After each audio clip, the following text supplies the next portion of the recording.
Hello everyone, good morning all of you. नमस्कार सभी को। आई होप आप सभी अच्छे होंगे और फिर से आप सभी का स्वागत है, वेलकम है। ठीक है ना। तो चलिए आज के सेशन में हम लोग जो एमसीक्यू कर रहे हैं कंप्यूटर का प्रीवियस ईयर क्वेश्चन, वो काफ़ी इंपॉर्टेंट है। और आज के सेशन में हम लोग स्टार्ट करेंगे क्वेश्चन नंबर 816 से। ऑलरेडी मैंने हम लोग एक प्रश्न नंबर 1 से 815 नंबर तक कंप्लीट कर लिए हैं। यदि आप चैनल में नए हैं तो प्लीज़ सब्सक्राइब करें, लाइक करें और शेयर करना ना भूलें। और काफ़ी इंपॉर्टेंट प्रश्न है, अगर किसी भी एग्जामिनेशन की तैयारी कर रहे हैं जिसमें कंप्यूटर से रिलेटेड आपका एमसीक्यू के रूप में पूछा जाता है, तो ये प्रश्न आपके लिए इंपॉर्टेंट होगा। क्योंकि ये जो प्रश्न है ना, ये सभी कलेक्शन है एसएससी, रेलवे, बैंकिंग में एसबीआई पीओ क्लर्क, एलपी जो कि आपका रेलवे में है, एनटीपीसी ग्रुप डी, एसएससी में जितने भी एग्जामिनेशन होते हैं, सीजीएल, सीजीएल, एमटीएस, सीपीयू वगैरह। ठीक है ना। स्टेट पीसीएस में भी यहाँ से प्रश्न पूछ लिए जाते हैं कंप्यूटर में। झारखंड दरोगा में 20 प्रश्न पूछा जाता है। झारखंड सचिवालय में 20 प्रश्न कंप्यूटर से रहता है। तो समझ सकते हैं कितना बड़ा वेटेज है कंप्यूटर का। तो चलिए स्टार्ट करते हैं। प्रश्न नंबर 816। देखिए प्रश्न नंबर 816 है ना, वो पूछ रहा है ई प्रोम की साइकिल होती है। तो देखिए ई प्रोम की जो साइकिल होती है वो पूछा जा रहा है कि 1 होता है या 10 होता है या 100 होता है या 1000 होता है या इनमें से कोई नहीं।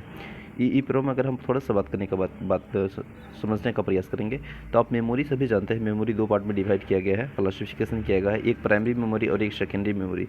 सेकेंडरी मेमोरी को ही एक्सिलरी मेमोरी बोलते हैं, प्राइमरी मेमोरी को ही मेन मेमोरी बोलते हैं। ठीक।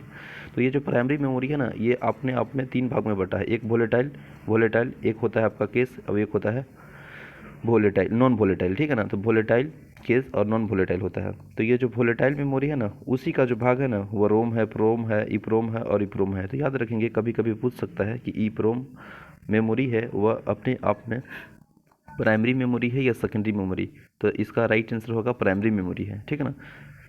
ठीक है। तो यहाँ पूछा है प्रश्न कि ईप्रोम की साइकिल होती है। तो ईप्रोम की जो साइकिल होती है ना, वो 1000 होती है, यानी ऑप्शन नंबर डी है वो बिल्कुल राइट आंसर हो जाएगा। ठीक है ना। नेक्स्ट प्रश्न है लॉजिक गेट।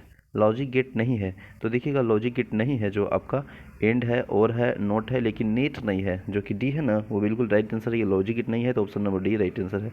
नेक्स्ट है टाइम टाइम कमांड से कौन सी देश का टाइम आता है। तो टाइम कमांड से कौन सी देश का टाइम आता है। तो ये यूएस टाइम है, जो कि ऑप्शन नंबर ए है, वो राइट आंसर हो जाएगा। यूएस का टाइम का आता है ऑप्शन नंबर ए। नेक्स्ट है निम्न में से किस तकनीकी का प्रयोग सीडी रोम ड्राइव में किया जाता है। तो ये जो टेक्निकल है, ये वो तकनीकी है, वह है आपका ऑप्टिकल का प्रयोग, जो कि ऑप्शन नंबर है वो सी बिल्कुल राइट आंसर हो जाएगा। नेक्स्ट प्रश्न है कंप्यूटर के जिस भाग में डाटा या प्रोग्राम रखे जाते हैं उसे क्या कहते हैं। तो कंप्यूटर के जिस भाग में अगर डाटा या प्रोग्राम को रखा जाता है, उस भाग को, उस पार्ट्स को, उस डिवाइस को क्या कहते हैं, ये प्रश्न पूछा जा रहा है। तो हम मेमोरी कहते हैं। मेमोरी, जो कि ऑप्शन नंबर आपका बी बिल्कुल राइट आंसर हो जाएगा। नेक्स्ट प्रश्न है 821 नंबर प्रश्न है कि कंप्यूटर की मुख्य मेमोरी क्या होती है। तो देखिए मुख्य मेमोरी अभी हम लोग देखे थे कि कंप्यूटर जो है ना, वो कंप्यूटर की जो मेमोरी है, मेमोरी का क्लासिफिकेशन है, वो प्राइमरी है, सेकेंडरी है। तो जो प्राइमरी मेमोरी है जिसको मुख्य मेमोरी कहते हैं, जो सेकेंडरी मेमोरी है जिसे सहायक मेमोरी या एक्सिलरी मेमोरी भी कहते हैं। तो जो प्राइमरी मेमोरी है ना, वो अपने आप में वो भीतरी मेमोरी है। जैसे आपका रैम इसी में मिलेगा, रोम इसी में मिलेगा, ठीक है ना, ईप्रोम इसी में मिलेगा, ईप्रोम इसी में मिलेगा, ठीक है ना। डायनेमिक रैम, स्टैटिक रैम, सब इसमें आपका प्राइमरी मेमोरी ही मिलेगा, जो जिसे भीतरी के रूप में ऑप्शन नंबर ए इसका बिल्कुल राइट आंसर हो जाएगा। ठीक है ना। मुख्य मेमोरी भीतरी मेमोरी होती है। नेक्स्ट है फ्लॉपी डिस्क किस प्रकार की मेमोरी का संबंध रखती है। तो फ्लॉपी डिस्क है ना, वह किस प्रकार की मेमोरी का संबंध रखती है, वह पूछा जा रहा है। तो इसका जो आपका राइट आंसर हो जाएगा, वह आपका हो जाएगा एक्सटर्नल, जो कि ऑप्शन नंबर बी है, वो बिल्कुल राइट आंसर है। ठीक है ना। नेक्स्ट प्रश्न है निम्न में से कौन सा सत्य है। इसमें कौन सा सत्य है, ये प्रश्न पूछा जा रहा है। तो देखिएगा, CD ROM drive expansion install में लगाया जाता है। ऑप्शन बी है कि फ्लैश में प्रोग्राम स्थायी होते हैं। ऑप्शन सी है रोम में प्रोग्राम स्थायी होते हैं। तो रोम में जो प्रोग्राम होते हैं वह स्थायी होते हैं, वह आपका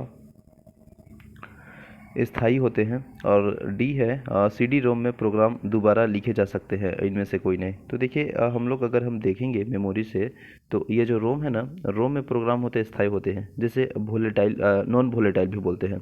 तो नॉन वोलेटाइल में ही मिलता है आपका रोम, प्रोम है ना, ई प्रोम और ई प्रोम। तो यह आपका कहीं ना कहीं आपका नॉन वोलेटाइल यानी स्थाई में ही मिलता है रोम।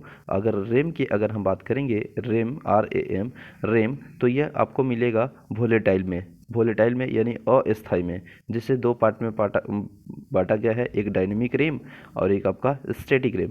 तो कहीं ना कहीं जो है रोम प्रोग्राम स्थाई है, यानी इन द सेंस कि यह नॉन वोलेटाइल है। वोलेटाइल पूछेगा तो वह रेम हो जाएगा, और नॉन वोलेटाइल पूछेगा तो आपका रोम होगा, ROM रोम, और वोलेटाइल में होगा RAM रैम। ठीक है, तो ऑप्शन नंबर सी बिल्कुल राइट आंसर है। नेक्स्ट प्रश्न है, रैंडम एक्सेस मेमोरी निम्नलिखित में से किसे कहा जाता है? तो रैंडम एक्सेस मेमोरी किसे कहा जाता है? तो वह रैम को कहा जाता है। Option number A right answer है। नेक्स्ट है, प्रिंटर और मॉनिटर जैसी पेरिफेरल उपकरण को माना जाता है। तो प्रिंटर और मॉनिटर जैसी पेरिफेरल उपकरण को माना जाता है हार्डवेयर, क्योंकि प्रिंटर को आप छू सकते हैं, मॉनिटर को आप छू सकते हैं, तो उसे हार्डवेयर माना जाता है, जो कि ऑप्शन नंबर ए बिल्कुल राइट आंसर हो जाएगा। ठीक है ना, शॉर्ट पर आप समझ ही सकते हैं, जैसे छुआ नहीं जा सकता है सॉफ्टवेयर के रूप में, तो कहीं ना कहीं हार्डवेयर को ही मॉनिटर और कीबोर्ड हो गया, मॉनिटर हो गया, प्रिंटर हो गया, स्पीकर हो गया, माउस हो गया, ये कहीं ना कहीं हार्डवेयर है, जो कि ऑप्शन नंबर आपका ए बिल्कुल राइट आंसर है। नेक्स्ट है, इनपुट आउटपुट और प्रोसेसिंग डिवाइस का एक साथ समूह बना दिया जाए तो वह निम्न में से निरूपित करता है। तो वह निम्न में से क्या निरूपित करता है? तो वह जो निरूपित करता है वह कंप्यूटर सिस्टम निरूपित करता है अपने आप में। अगर इनपुट आउटपुट प्रोसेसिंग डिवाइस सभी साथ में अगर एक समूह के रूप में, ग्रुप के रूप में देखा जाए, तो कहीं ना कहीं यह कंप्यूटर का सिस्टम है, कंप्यूटर का पार्ट्स है, कंप्यूटर का डिवाइस है, जो कि ऑप्शन नंबर आपका डी बिल्कुल राइट आंसर हो जाएगा। ठीक है ना, चलिए नेक्स्ट प्रश्न है कि अधिकांश वेबसाइट में मेन पेज होता है, जो कि वेबसाइट के बाकी पेजों के लिए द्वार का काम करता है। तो अधिकांश वेबसाइट में मेन पेज जो होता है ना, वो आपका होम पेज होता है। बिल्कुल सही आप कह रहे हैं, ऑप्शन नंबर बी वो राइट आंसर हो जाएगा। ठीक है ना, चलिए नेक्स्ट प्रश्न है, निम्न में से कौन सा सिस्टम कंपोनेंट कंप्यूटर का मस्तिष्क होता है? तो कंप्यूटर में अगर देखा जाए तो सिस्टम कंपोनेंट का जो मस्तिष्क होता है वह CPU होता है, और CPU जो कि आपका बिल्कुल option number CPU right answer है, ऑप्शन नंबर बी, तो B is the right answer हो जाएगा। ठीक है ना, CPU। ठीक है ना, चलिए नेक्स्ट प्रश्न है कि खाली स्थान हार्डवेयर, सॉफ्टवेयर और डाटा को प्राधिकृत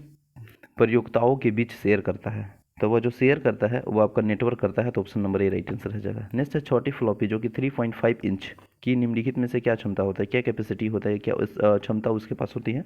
तो होती है 1.44 MB। नेक्स्ट है, C++ भाषा बनने वाले फाइलों की क्या एक्सटेंशन होती है? तो C++ भाषा बनने वाली जो फाइलों होती है ना, उसका एक्सटेंशन होती है .C++, यानी ऑप्शन नंबर जो डी है 331, ऑप्शन नंबर माफ़ कीजिएगा .C++, 331 का option number C is a right answer हो जाएगा। ठीक है ना, option number C, question number 831। Next प्रश्न है 832, निम्नलिखित में से कौन सा एक विश्व स्तरीय परिचर्चा समूह है? तो विश्व स्तरीय परिचर्चा अगर समूह की बात करेंगे तो ऑप्शन नंबर जो आपको दिख रहे हैं चेट, यानी बी वो बिल्कुल राइट आंसर है, चेट, ऑप्शन नंबर बी। नेक्स्ट है, इंटरनेट पर निम्नलिखित में से कौन इंटरनेट पे निम्नलिखित में से किसकी सहायता से एक कंप्यूटर के दूसरे कंप्यूटर के फाइल को ट्रांसफ़र किया जाता है?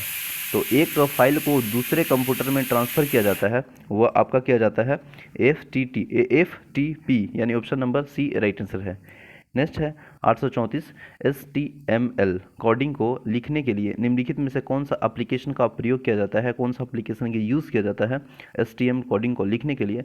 तो इसका जो राइट आंसर हो जाएगा वो आपका हो जाएगा नोटपैड, और नोटपैड जो कि ऑप्शन नंबर आपका ए है वो बिल्कुल राइट आंसर है। नेक्स्ट प्रश्न है, डाटा आंकड़े कंप्यूटर में स्टोर होते हैं। तो डाटा आंकड़े जो कंप्यूटर में स्टोर होते हैं वह आपका होता है फाइल में, तो ऑप्शन नंबर जो फाइल है वो आपका राइट आंसर हो जाएगा, ऑप्शन नंबर जो फाइल है वो राइट आंसर हो जाएगा। चलिए नेक्स्ट है, मेमोरी यूनिट किसकी एक हिस्सा है? तो मेमोरी यूनिट एक हिस्सा है अपने आप में, आप देखिएगा तो वह सेंट्रल प्रोसेसिंग यूनिट का, जो कि ऑप्शन नंबर डी है वो बिल्कुल राइट आंसर हो जाएगा। नेक्स्ट प्रश्न है कि सूचना कहाँ जमा होती है? तो कोई भी इंफॉर्मेशन, कोई भी सूचना जो जमा होती है वो मेमोरी डाटा रजिस्टर में भी जमा होती है, स्टोर रहती है, जो कि ऑप्शन नंबर आपका ए बिल्कुल राइट आंसर हो जाएगा। नेक्स्ट प्रश्न है, डाटा और प्रोग्राम में कौन अंतर करता है? तो डाटा और प्रोग्राम में जो अंतर करता है वह बेसिकली आप देखेंगे तो वह माइक्रो प्रोसेसर, जो कि ऑप्शन नंबर आपका डी है वो बिल्कुल राइट आंसर हो जाएगा। ठीक है ना, नेक्स्ट है, इप्रोम क्या उपयोग है? इप्रोम का जो उपयोग है वह यूज़ है वह क्या है? तो ऑप्शन नंबर देखिएगा ना, रोम के संदेशों को हटाए और पुनः नए बनाना, ये इसका प्रयोग है, उपयोग है, तो ऑप्शन नंबर जो है वो सी बिल्कुल राइट आंसर हो जाएगा। ठीक है ना, नेक्स्ट प्रश्न है, CD का जो फुल फॉर्म पूछा जा रहा है वो क्या होता है, तो आप सभी जानते हैं CD यानी C फॉर कॉम्पैक्ट और D फॉर डिस्क यानी कॉम्पैक्ट डिस्क, जो कि ऑप्शन नंबर ए है वो बिल्कुल राइट आंसर है। तो आई होप सेशन अच्छा लगा होगा। Thank you so much for watching this session. मिलते हैं नेक्स्ट सेशन में, तब तक के लिए बने रहें। जय हिंद।